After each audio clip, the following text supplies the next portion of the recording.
काय याच्यामध्ये राहणार आहे? नाही, आम्ही शाळेत जाऊन पाहणी करतोय. त्या शाळेत सध्या मूलभूत सुविधा आहे की नाही. आता इथं आल्यावर मला कळालं की बाथरूम नाही आहे, मुलांना प्यायचं पाणी भेटत नाही आहे, अजूनही मुलं खाली बेंचवर बसलेले आहेत. ही जी मागं तुम्ही बिल्डिंग बघसाल आता, त्या बिल्डिंगला मागच्या 5 वर्षापासून गावावाले निवेदन देत आहेत की ती बिल्डिंग पाडून नवीन बिल्डिंग करा. 5 वर्षापासून यांना ती बिल्डिंग पाडायला जमली नाही आहे.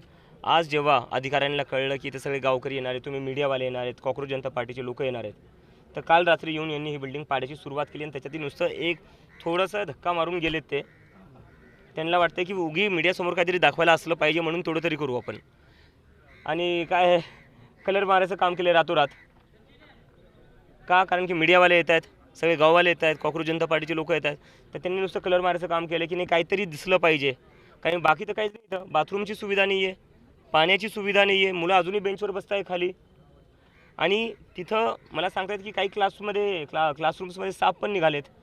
मग मी मागं जाऊन पाहिलं की मागं अतिशय घाण झालेली आहे, सगळा कचरा साचलेला आहे, पत्र पडलेले, सगळं भंगार पडलेले आहे. तर मग अशा स्थितीत साप नाही निघणार तर काय निघणार? आणि अशा स्थितीत हे मुलं का शिकले पाहिजे? हे गावातले जे मुलं आहे यांचा काही जीव नाही आहे.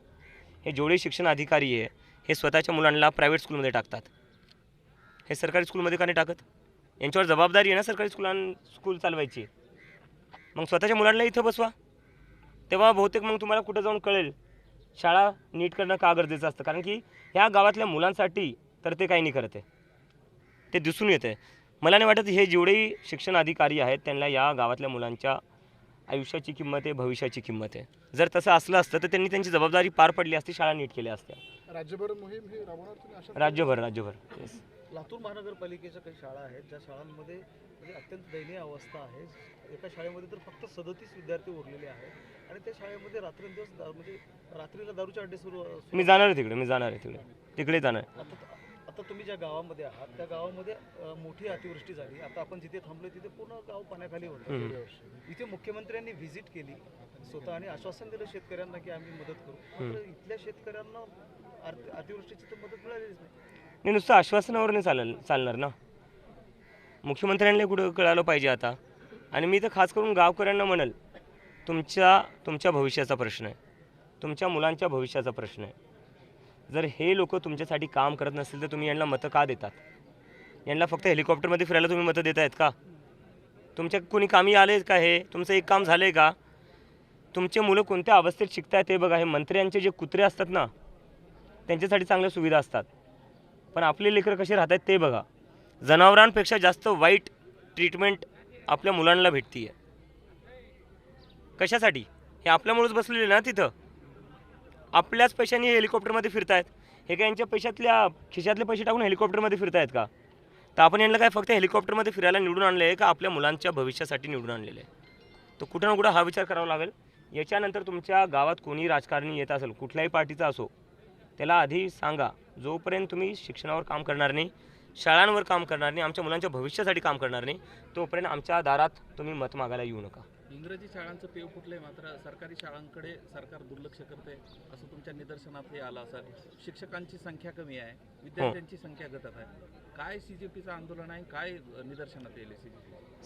CJPचं जे हे एकूण एम आहे तो हा आहे की सरकारी शाळा ज्या आहेत ते चांगल्या झाल्या पाहिजे. कारण की सरकारी शाळेत कोण जातं? जे प्रायव्हेट स्कूलमध्ये जाऊ नाही शकत. आता ते प्रायव्हेट स्कूलची फीस नाही भरू शकत म्हणून त्यांना काही शिकण्याचा अधिकार नाही आहे का? त्यांनाही शिकण्याचा तेवढाच अधिकार आहे जेवढ्या शहरातल्या राहणाऱ्या मुलांना आहे. आता कोणाची परिस्थिती असती की नाही, तो नाही अफोर्ड करू शकत प्रायव्हेट स्कूल, याचा अर्थ त्याला त्या ऑपॉर्च्युनिटीज नाही भेटल्या पाहिजे, त्याला ते शिक्षण नाही भेटलं पाहिजे. आणि ते ऑपॉर्च्युनिटीज, ते शिक्षण जे शहरातल्या मुलांना भेटतं तेच गावातल्याही मुलांना भेटलं पाहिजे. कारण की हा संविधानात लिहिलेला अधिकार आहे. प्रत्येक मुलाला मुलीला शिकण्याचा अधिकार आहे आणि ते सारखं शिक्षण असलं पाहिजे. ज्याच्याकडे जास्त पैसा आहे त्याला चांगलं शिक्षण, ज्याच्याकडे पैसा नाही आहे त्याला एकदम खराब शिक्षणाची क्वालिटी, असं नाही चालणार ना. आरक्षण बचाव कृती समिती असं म्हणत दिल्लीमध्ये पुन्हा एक जंतर मंतरवर आंदोलन उभारते, कसं पाहता याच्याकडे? कशासाठी? आरक्षण बचाव, आरक्षण हटाव म्हणत. आरक्षण हटाव. काय त्रास आहे? ज्या देशात लोकांना शिक्षण भेटत नाही आहे, पाहिली आपण अवस्था काय आहे इथं, काय अवस्था पाहिली आहे. जास्तीत जास्त लोकांना शिक्षण कसं भेटावं हाच आपला प्रयत्न असला पाहिजे ना. काय त्रास आहे तुम्हाला? शिक्षण एखाद्या गरीबाच्या मुलाला शिक्षण भेटतं तर तुम्हाला काय त्रास आहे? काय गाडी बंगला मागतायत, ते सोनं चांदी मागतायत? शिक्षणच मागतायत ना, आणि तो शिक्षण त्यांचा अधिकार आहे. सामाजिक कारणामुळं, आर्थिक कारणामुळं त्यांना तो चान्स भेटत नाही, त्यासाठी आरक्षण आहे. तर झेंडीच्या आंदोलनाचा केंद्र सरकारने एवढा धसका घेतला आहे. कालपासून काल एक घोषणा झालेली आहे की एक मंत्री एक विद्यापीठ दररोज आता विद्यापीठात जाऊन झेंडींच्या काय समस्या आहेत ते जाणून घ्यायचा प्रयत्न करणार आहेत. ते कसं बघता तुम्ही या मोहिमेला? उशिरा का होत नाही? जाग आली चांगली गोष्ट आहे. आता कुठं जाऊन ऐकणं सुरू केलेलं आहे. कारण की आपल्या देशात सध्या 47% जे लोक आहेत ते 25 वर्षाची खालची आहे. 2029पर्यंत निवडणुका येत आहेत. मला वाटतं हे त्याच्यासाठी चालू आहे, कारण की त्यांना माहिती आहे की 2029पर्यंत मेजॉरिटी जी असणार आहे ती जेनझीची असणार आहे. आणि या जेनझीसाठी तुम्ही काम नाही केलं, या जेन अल्फासाठी जे आज शाळेत शिकत आहे त्यांच्यासाठी काम नाही केलं, ते हे उद्या तुम्हाला मोजणारही नाही आहे. आणि हे मुलं ज्या प्रकारे रस्त्यावर निघत आहेत आणि एक्सपोज करतायत यांना, हे खरंच नाही मोजणार यांना. लातूरसह अनेक शाळा आहेत ज्या शाळांमध्ये सीजेपीचा इफेक्ट आहे. CJPचा काय मी काय म्हणतो, नुसतं CJP पुरतं बघू नका. आपला देश कुठं ना कुठं 10-12 वर्षांतर जागा झालेला आहे, लोकांना त्यांचा आवाज वापस भेटलेला आहे. तर हे खूप चांगली गोष्ट आहे. CJP सारखी अजूनही आंदोलनं असले पाहिजे, अजूनही ऑर्गनायझेशन असले पाहिजे. लोकतंत्रामध्ये तेच तर पाहिजे ना, जेवढे जास्त लोक समोर येऊन बोलतील तेव्हाच कुठे जाऊन आपली लोकशाही, आपलं लोकतंत्र अजून स्ट्रॉंग होईल, मजबूत होईल. शाळेपर्यंत जायला आता मुलांना रस्ते देखील व्यवस्थित नाहीत. आता शाळेत तर काही ठिकाणी शौचालयाची व्यवस्थाच नाही, पण रस्ते देखील आता त्या ठिकाणी राहील. मग CJPचं काय असतं? नाही, मी याच्यात म्हणजे मला तर असं वाटतं, जेवढी मंत्री आहे, जेवढे आमदार आहे ना, त्यांनी एक दिवस स्वतःच्या मुलांना त्या शाळेत पायी पाठवा, तेव्हा कुठे जाऊन त्यांना समजेल. पण तुम्ही काय करणार हे सगळं जर आम्ही हे सरकार पुढे मांडणार आम्ही करतोच आहे ना. आता आम्ही कशासाठी आलेलो शाळेत? नाही काय हे सगळं आम्ही आता फिरल्यामुळं, आता आम्ही येणारे हे माहिती झाल्यामुळे त्यांनी काम सुरू केलं आहे. तसंच रस्त्यांसाठी आम्ही सरकारला सांगू की कोणत्याही मुलाला लांब पायी जाता आलं पाहिजे, बसची सुविधा असली पाहिजे. 7-7 किलोमीटर कसं काय पायी जातील, ते पण पावसाळ्याच्या दिवसात. आपण पाहिलं, आता बातम्या वाचल्या असतील, काही आदिवासी गावातली मुलं वारली साप चावल्यामुळं. कशामुळं झालं? ते पावसाळ्याचे दिवस आहे, पायी जावं लागतं, गवत असतं, पाणी साचलेलं असतं. त्या परिस्थितीत त्यांना भर पावसात पायी शाळेत जावं लागतं. त्याच्यामुळे त्यांचा तो मृत्यू झाला. मृत्यू सरकारच्या फेलियरमुळे झाला आहे. जर त्या मुलांना इतक्या दूर पायी नसतं जावं लागलं तर ही घटना घडली नसती. आणि इथे येऊन या शाळेतही साप निघाले आहेत. जेवढी घाण या शाळेत आहे, जेवढी एवढं भंगार साचून ठेवलेले शाळेच्या मागं, त्याच्यानंतर सापच निघणार. क्लासरूममध्ये साप निघत आहेत. मुख्यमंत्र्यांना भेटणार या सगळ्या प्रश्नाची? मुख्यमंत्र्यांनी जर बोलवलं तर भेटू, पण गावकऱ्यांसोबत मिळून आम्ही आमचा आवाज उठवू आणि तो मुख्यमंत्र्यापर्यंत पोहोचेल. शिक्षण मंत्र्यांना आम्ही भेटलो नव्हतो केंद्रीय, तिथेही पण झालं, जे काम करायचं होतं ते झालं. तर भेटण्याची गरज नाही आहे. गरज आहे, मी परत सांगतोय, गावकऱ्यांना एकत्र येण्याची गरज आहे. जसं आपण जातीपातीच्या राजकारणावर लगेच घराच्या बाहेर पडतो, जसं आपण धर्माच्या राजकारणावर लगेच बाहेर पडतो, तसं आपण आपल्या मुलांच्या शाळेसाठी का नाही पडत? त्याच्यापेक्षा आपल्या मुलांचं भविष्य त्यापेक्षा कमी इम्पॉर्टंट आहे का? तसं कोणी कल्पित आहे का मग? धर्मेंद्र प्रधानांसारखा इकडे महाराष्ट्रामध्ये वाटतोय? शिक्षण मंत्री अजून कोण? भुसे साहेब. आता त्यांचं म्हणणं असेल की नाही, ह्या शाळा खूप वर्षापासून अशाच आहे, आमची आता सरकार झाली मागच्या 10 वर्षात, आणि आधीच्या सरकारांमुळे ते असू शकतं. तुम्हाला कशाला निवडून दिलं? मग तुम्ही बदल घडवसाल यासाठीच निवडून दिलं ना. केला आहे का तुम्ही बदल? नाही केला आहे. पत्र आहे अजून पण शाळांवर, ते पत्र गळत आहेत. मुलांना बसायला बेंच नाही आहे.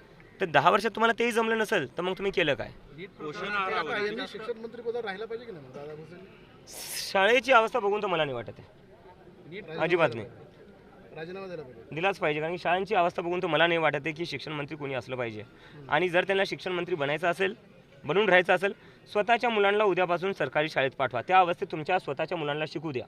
त्यांनाच नाही, जितकेही आमदार आहेत कोणत्याही पक्षाचे असू द्या, स्वतःच्या मुलांना तुम्ही सरकारी शाळेत पाठवा, शिकायला पाठवा. तेव्हा तुम्हाला कळेल का गरजेचं आहे सरकारी शाळा नीट करणं. जंतर मंतर सारखं आंदोलन यांचं राजीनाम्यासाठी पण करावं लागेल का मग? गावागावात होईल, गावागावात जंतर मंतर बनेल जर यांनी सरकारी शाळा नीट नाही केल्या तर. सर, CBI नीट पेपर लीक प्रकरणामध्ये चौकशी करता आहे. सातत्यानं लातूरमध्ये चौकशी केली जाते. आज देखील CBI जे आहे ते लातूरमध्ये आहे. मात्र CBI असं ठोस काही म्हणजे तपासामधली जी काही माहिती आहे ते लोकांसमोर आणत नाही, आणि CBIच्या तपासावर तुम्ही समाधानी आहात? अजिबात नाही. CBI मला जे वाटते ते मोठ्या लोकांना वाचवायचा प्रयत्न करते. खालचे 4-5 लोक पकडायचे, त्यांना जेलमध्ये टाकायचं आणि म्हणायचं की आम्ही ॲक्शन घेतली, आम्ही कारवाई केली.